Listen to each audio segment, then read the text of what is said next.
I mean, Belgians don't even know what Belgian means. So yeah, I think a lot of people of color in Belgium are actually using the label Belgian just as like, yeah, if there is a real Belgian, then it's me. And the others are like, I mean, Belgians are confused themselves about that. So, and race is completely taboo. So talking about black, white and stuff like that, it's kind of like in France. So it's very, race doesn't exist. So I don't see color. That's the no. I mean, color doesn't matter, right? So it's actually there is no conversation. So that's why I have so much fun today. I just wanted to add that there's something, in my opinion, deeply domestic and intimate about racism.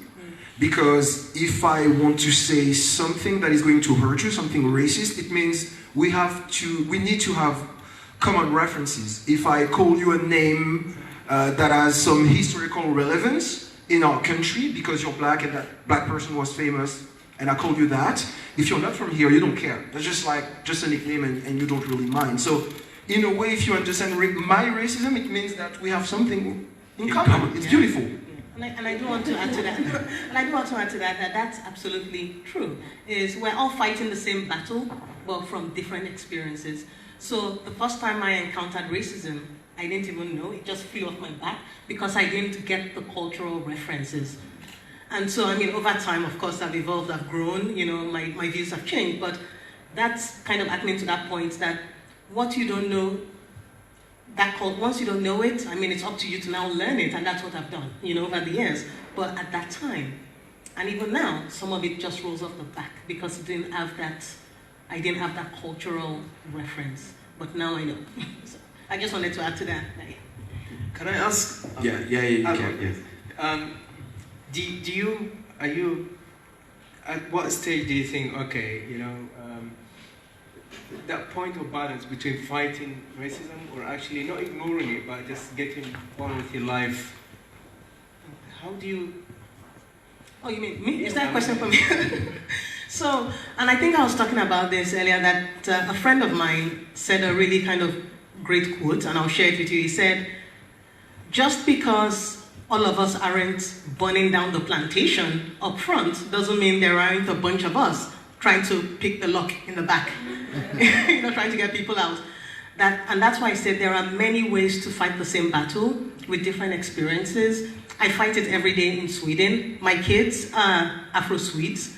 And for me, showing them that I want them to see people of color in positions of power.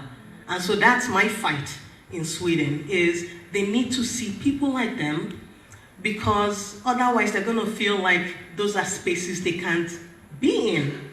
And it's a psychological thing. If you don't see people that look like you, then you start feeling like maybe this is where I'm supposed to be. And so that's kind of one of my fights.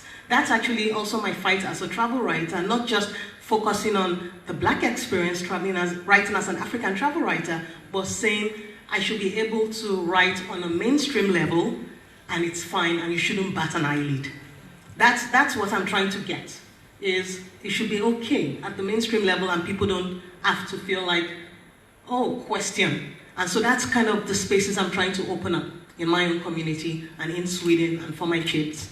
It's interesting. I wonder if as black people in Europe, whether we feel the freedom to travel as tourists around Europe, because certainly my experience in the 80s was that when I was traveling across Europe by car quite a lot and camping and so on, with a GB number plate, which of course smoothed our passage, but never encountering any other people of colour travelling across Europe in that way.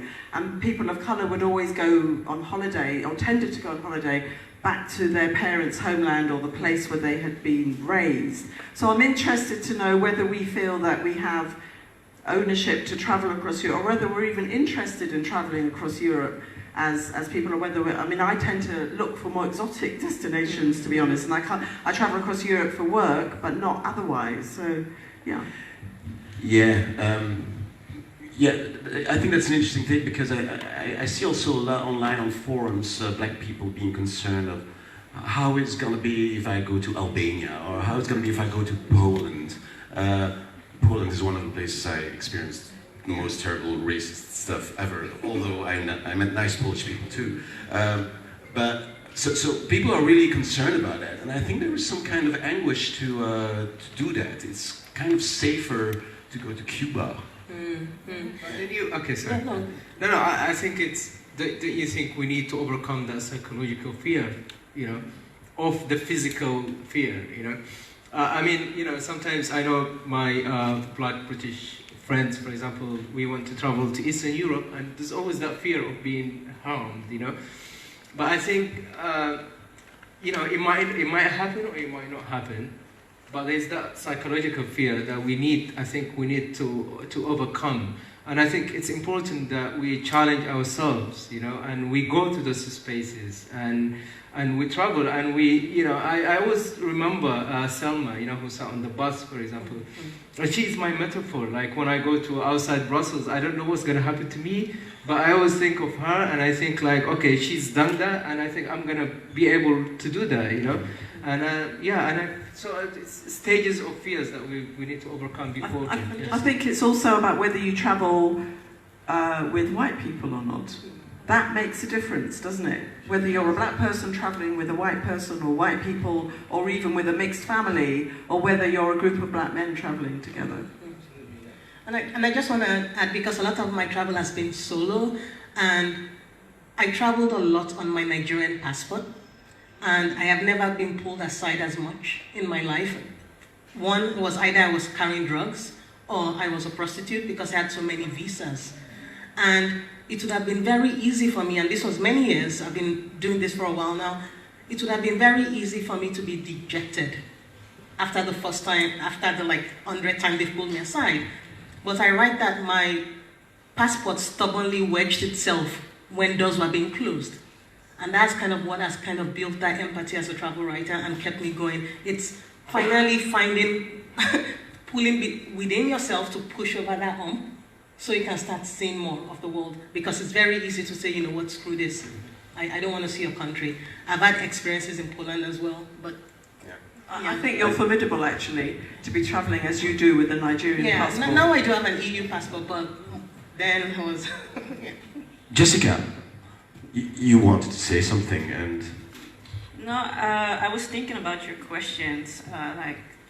So, unlike a lot of archives and institutions, the Black Archives actually put people at the center. So we use these books and documents to talk about identity and history.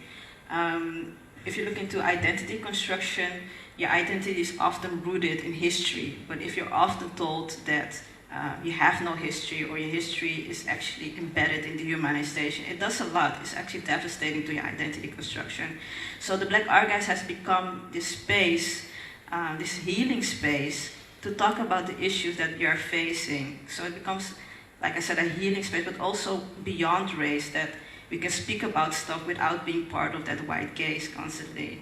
So that gives a lot of freedom. When it comes back to traveling, like I said, I think it was a great contribution what you gave about, ideas travel because people travel, but we also travel through books, reading, Skype sessions, etc.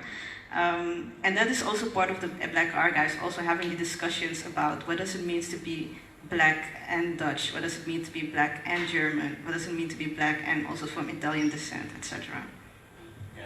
Yeah, I mean, what you bring up with Skype is that globalization, Black people were already globalized before that globalization was going on. So we were like the first. Okay, we still have 5 minutes among ourselves, except if you want me to open up to the audience. But maybe, I see Kevi seems to want to say something, or... I mean... Nothing really specific now. No? Okay, then is that all right with you if I open up to the audience so that we can have a conversation?